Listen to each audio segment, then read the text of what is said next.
Olá, professor, boa noite. Vinícius, da TV Fronteira, falando. Primeiro eu queria que o professor fizesse uma análise da partida, né? O Grêmio Prudente começou muito bem, fez 2-0, 2 gols do Potiguar, teve mais volume de jogo no primeiro tempo e depois no segundo tempo esse volume caiu. Acredito que também seja natural, até pelo placar, 2-0, o Votuporanguense precisava ir para cima, né? Mas eu queria que você fizesse uma análise da partida pra gente. Já vou emendar a segunda e depois o professor responde uma de cada vez. Olhando para a tabela, é um empate que preocupa, né? 4 jogos agora sem vitória. O que projetar aí para a sequência do time no campeonato? Vai afunilando, né? O time não consegue vencer e já está vendo o Votuporanguense agora com 10 pontos, por exemplo. Então, primeiro eu queria que você fizesse a análise da partida e depois análise da tabela e dos próximos jogos. Bom, vamos lá. Como tu bem falou, boa noite a todos, né? Como tu bem falou, a gente começou com uma intensidade muito boa, né? Tentando marcar alto a equipe da Votuporanguense, a saída de bola, né? A construção, buscando ter bastante peso ofensivo, principalmente no início do jogo. Conseguimos abrir as vantagens ali, né? Numa condição em que a equipe se portou bem, né? Nessa primeira etapa. Talvez aí o que tenha dificultado um pouco depois, mais para o final, e aí a equipe acabou descendo um pouco as linhas, né? A gente até fala de sempre tentar manter a postura, né, de ficar atacando o adversário, de pressionar, só que nós temos que entender também, nesse momento, que a gente teve um jogo totalmente desgastante lá em Mirassol, né, onde a equipe correu muito, e é natural daqui a pouco que a perna começa a faltar. E a gente sabia que em alguns momentos a equipe ia baixar um pouco, apesar da gente estar sempre incentivando para que fique em bloco alto, mas é natural até pela situação do adversário também, que tem qualidade, né? Não é à toa que está na colocação da tabela, em primeiro colocado do nosso grupo, e aí esse volume a gente sabia também relacionado à bola parada, que era muito forte, principalmente do Luizão, que foi meu atleta, né?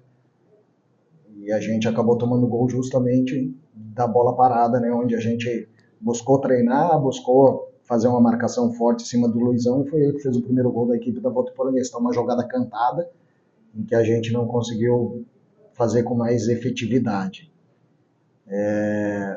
A nossa volta para o segundo tempo, a gente começou a ficar preocupado, porque nós sabíamos que o Wagner já tinha falado para nós, talvez não aguentaria muito tempo, 10 a 15 minutos, o Wagner, né, nosso atacante.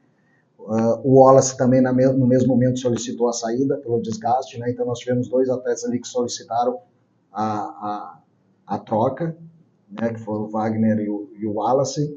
O Martins, a gente sabe que vem vindo de 4 meses basicamente parado. Esse jogador foi para o jogo passado contra o Mirassol, entrou um pouco, né, no decorrer do segundo tempo, e a gente iniciou com ele, sabia também que ele ia ter uma situação aí de 55, 60 minutos, né?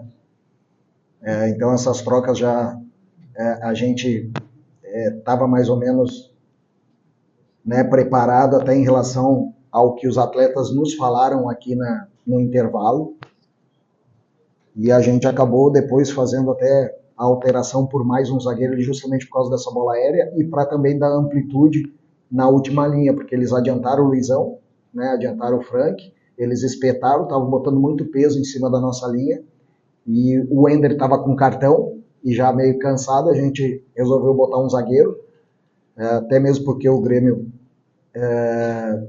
vinha já há um tempo jogando dessa maneira, e nós fizemos treinos também direcionado nessa situação de 3 zagueiros, caso houvesse a necessidade em algum momento. A gente não queria tão cedo no jogo, mas foi necessário, até pelas situações que em si encontravam os nossos atletas, né? Assim, o que a gente está tentando fazer com que a equipe mantenha um pouco mais a postura de muitas vezes não baixar tanto a linha, né? E quando baixar essa linha, o que é o principal, quando você ter a bola, você não entregar a bola tão fácil para o adversário, que foi isso que nós fizemos em algum momento. O baixar a linha, se a gente olhar os jogos, todo mundo em algum momento vai baixar as linhas, mas o importante é quando você ter a bola, você não se desfazer da bola tão fácil. Nós erramos muitas vezes e aí você acaba tendo a equipe adversária ali pressionando toda vez. Se a gente faz o que a gente fez no finalzinho do jogo, que aí espeta nos caras e machuca o time adversário, que foi as duas situações lá do final do jogo aí agora, a gente cria dificuldade e eles também ficam com receio, né? Mas o importante é a gente continuar nesse trabalho de enfatizar, mostrar para os atletas, né, que nos momentos que tiver que baixar essa linha, a gente valorizar mais a hora que a gente tem a bola, essa posse da bola, para a gente não ficar à mercê de toda hora o adversário nos atacando. Relacionado à tabela, logicamente que preocupa, né? Nós sabemos que hoje a gente está numa briga ali por uma terceira posição, talvez, né? Brigando por essa condição, é o nosso momento atual. Nós temos o jogo aí Mirassol e 15 de Jaú, né? Eu acho que na segunda ou terça-feira, alguma coisa, que ali algum desses clubes aí, somente se for o 15 de Jaú, pode, né, acabar escapando muito da situação da onde nós estamos. Compreendemos, sabemos disso, estamos chateados, né, machucados nesse sentido, que era uma performance que não queríamos, e estamos buscando, né, no fator anímico com os atletas, buscando que eles se entreguem, que eles se superem, que a gente consiga buscar o resultado aí, e dentro dessa necessidade de vitórias, né, e isso que a gente tem que fazer aí no nosso dia a dia. Buscar cada vez mais trabalhar, fazer os ajustes, né, para que a gente consiga chegar a esse resultado de vitória que é tão esperado. E a preocupação com a tabela, ela logicamente que continua existindo, né, mas também a gente não pode se desesperar. Logicamente que a gente sabe da nossa responsabilidade em relação a isso. Nós, que eu falo, o Grêmio Prudente inteiro, né, comissão, atletas, diretoria, e nós estamos aí incansavelmente na busca de melhorias, de acerto, para que a gente consiga chegar nessa tão esperada vitória. Professor, novamente, né, o Grêmio Prudente faz um bom primeiro tempo, talvez até o melhor dentre essas 4 partidas na Copa Paulista, só que cai também no segundo tempo. E isso aconteceu principalmente nos 2 últimos jogos, né? Na saída de campo, os jogadores citaram muito falta de concentração no segundo tempo. É realmente isso? E se realmente é isso, o que fazer para que continue concentrado até o final da partida para que aconteça o resultado de vitória para o Grêmio? Cara, na realidade, se você... É difícil, porque se você... A gente até estava conseguindo ficar ajustado ali depois que entrou com os 3 zagueiros, melhorou um pouco o nosso sistema defensivo, naquele ímpeto do adversário, dele criar mais no último terço nosso. Porém, se você pegar o lance do escanteio que resultou no gol, é uma situação clara de desconcentração na origem, né, que resultou o escanteio, e principalmente desconcentração depois, no lance, né, onde a gente acabou deixando o atleta da equipe da Votuporanguense sozinho lá atrás. Aquele atleta lá, ele deveria estar... Nós tínhamos um posicionamento, e isso a gente tem que cobrar internamente de um atleta que acabou não executando, né, saber o porquê que não houve execução desse posicionamento, onde que facilitou de sobremaneira para a equipe do Votuporanguense chegasse ao segundo gol, né?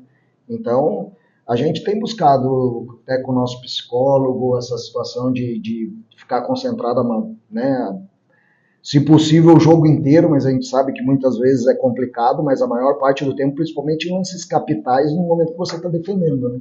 Essa concentração, ela tem que existir da melhor maneira possível, porque no momento que você desconcentra, pode acontecer uma falha individual que acarreta numa situação de não vitória, né? Que foi, infelizmente, o que aconteceu hoje aqui. Professor, você citou, né, a questão de cobrança ali, de posicionamento, mas agora, neste momento, 4 jogos sem vitórias, fim do primeiro turno, cobranças da torcida, da imprensa, provavelmente até da diretoria também. Neste momento, o que fazer para que isso não abale mais ainda o grupo, que enfim consiga o resultado de vitória? Então, cara, a gente sabe que o futebol se vive de resultados, né, e a gente tem a plena consciência disso. A diretoria, logicamente, que ela quer também os resultados, assim como nós, porque nós dependemos disso, de levar o nosso pão de cada dia para casa, né?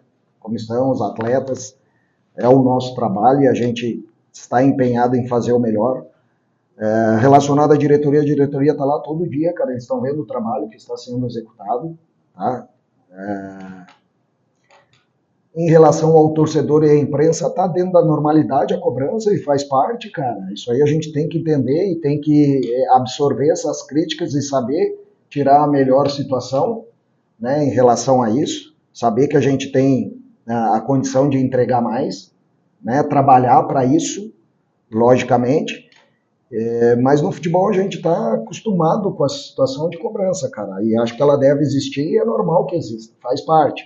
Claro que a gente tem que tentar blindar um pouco o elenco, até, como eu falei, no fator anímico também, psicológico nesse momento, né, de 4 jogos e não termos conseguido o resultado de vitórias ainda, nesse sentido, e fazer com que os atletas continuem acreditando, né, buscando já uma motivação em relação a essa condição para que a gente consiga chegar ao resultado de vitória. Mas é um trabalho de todos ali, comissão, diretoria, né, junto com os atletas, né, a parte nossa também do nosso psicólogo, que é muito competente nesse sentido, para que a gente consiga reverter essa situação e buscar o resultado de vitória.